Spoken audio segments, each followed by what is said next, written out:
નમસ્કાર મિત્રો અને વડીલો, તમારું બધાનું ગુજરાતી સ્ટોરી ચેનલમાં સ્વાગત કરું છું.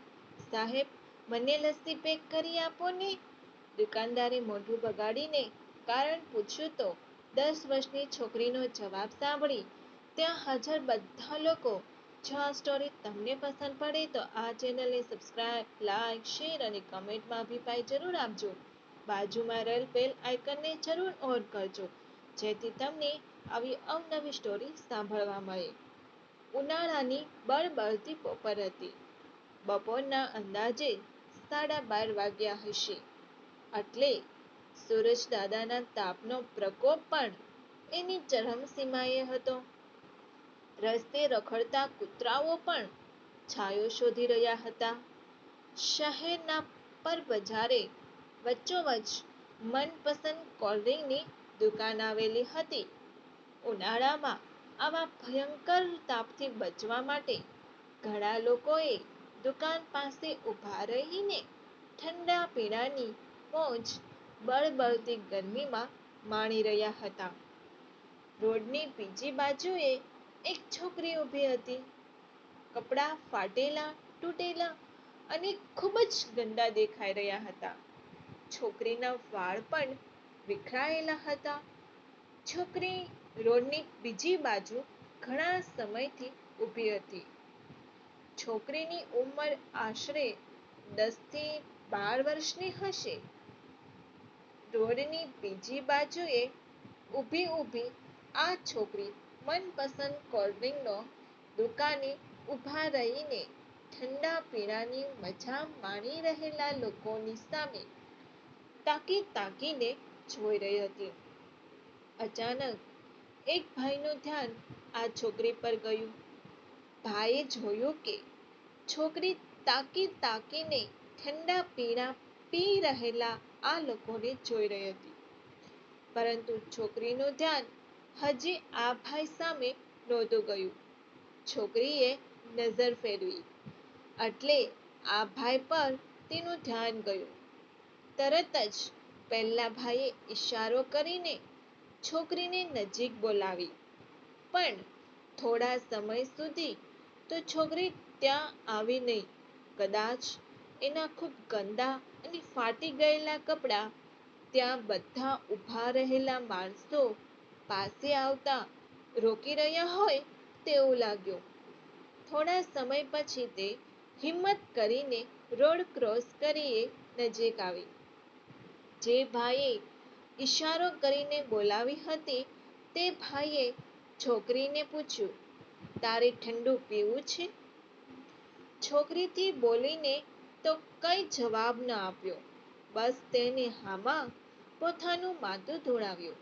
સાથે સાથે તેના મોઢામાં પાણી પણ આવી ગયું. તરત જ પહેલા ભાઈએ દુકાનદારને એક સ્પેશિયલ ડ્રાયફ્રૂટવાળી લસ્સીનો ઓર્ડર આપ્યો. દુકાનદાર લસ્સી બનાવવા માંડ્યો. થોડા સમય પછી લસ્સી બની ગઈ એટલે દુકાનદારે તે ભાઈને ગ્લાસ આપ્યો. એ ભાઈ ગ્લાસ પેલી છોકરીને આપ્યો. આજુબાજુમાં ઊભા રહેલા લોકો જોઈ રહ્યા હતા કે આ ભાઈ લસ્સી પોતાના માટે નહીં પરંતુ આ છોકરી માટે મંગાવી હતી. છોકરીના હાથમાં ગ્લાસ આપ્યો એટલે એને ગ્લાસમાં નજર કરી તો ડ્રાયફ્રૂટને જોઈને તેની આંખો જાણે પોળી થઈ ગઈ. આભાર કઈ રીતે વ્યક્ત કરવો તેના ચહેરા પર તો પહેલા ભાઈ સમક્ષ ઘણો આભાર દેખાઈ રહ્યો હતો. તેમ છતાં તે ભાઈને છોકરીએ કહ્યું, સાહેબ, મેં જિંદગીમાં કોઈ દિવસ આવી લસ્સી પીધી નથી. સુગંધ પણ કેવી જબરદસ્ત આવે છે. આટલું કહ્યું અને આટલું કહીને તે લસ્સીનો ગ્લાસ પોતાના હોઠ તરફ આગળ વધાર્યો. પરંતુ હજી લસ્સીનો ગ્લાસનો મોઢા સાથે સંપર્ક થાય તે પહેલા એણે જાણે કંઈ વિચાર આવ્યો. પરંતુ તરત જ ગ્લાસ પાછો લઈ લીધો. દુકાનદારનું કાઉન્ટર થોડું ઊંચું હતું છોકરી નાની હોવાથી તેની હાઈટ એટલી બધી ન હતી કે કાઉન્ટર ઉપર સહેલાઈથી ગ્લાસ મૂકી શકે. થોડી ઊંચી થઈને દુકાનદારને આખે આખો લસ્સી ભરેલો ગ્લાસ પાછો આપ્યો અને દુકાનદારને કહ્યું, સાહેબ, મને આ લસ્સી પેક કરી આપશો? નાની કોથળીમાં ભરી આપશો તો પણ ચાલશે. દુકાનદારે પહેલા તો થોડું મોઢું બગાડ્યું. ઘણા બધા ગ્રાહકો ઊભા હતા. એમાં આ કામ કરવાનું આવ્યું. એટલે તેને ગુસ્સો આવ્યો અને છોકરીને કહ્યું, અહીં પીવામાં તારું શું જાય છે? લસ્સીનું પેકિંગ કરાવીને તારે ક્યાં જવું છે? શું કરવું છે? બધા લોકો આ વાત સાંભળી રહ્યા હતા. છોકરીએ જવાબ આપ્યો. તેનો અવાજ બદલાઈ ગયો હતો. તેને દુકાનદારને કહ્યું, સાહેબ, આ લસ્સી ખૂબ સરસ છે.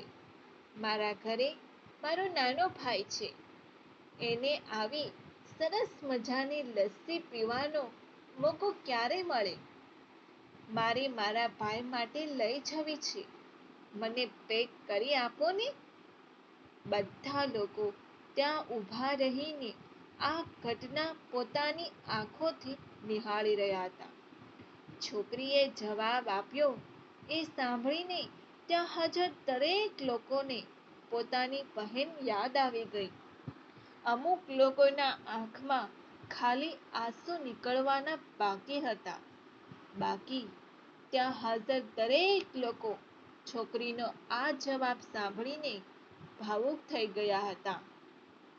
એ એક બહેન જ હોય છે જે પોતાના ભાઈ માટે પોતાના નસીબનું હોય અથવા પોતાના ભાગનું હોય તો પણ કુરબાન કરવા માટે તૈયાર થઈ જાય છે. ભાઈ બહેનના પ્રેમને શબ્દોમાં ક્યારેય વર્ણવી ન શકાય, ખરું ને?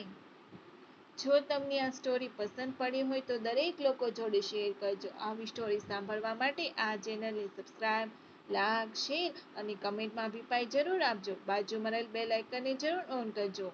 સાંભળવા માટે તમારા બધાનો ખૂબ ખૂબ આભાર.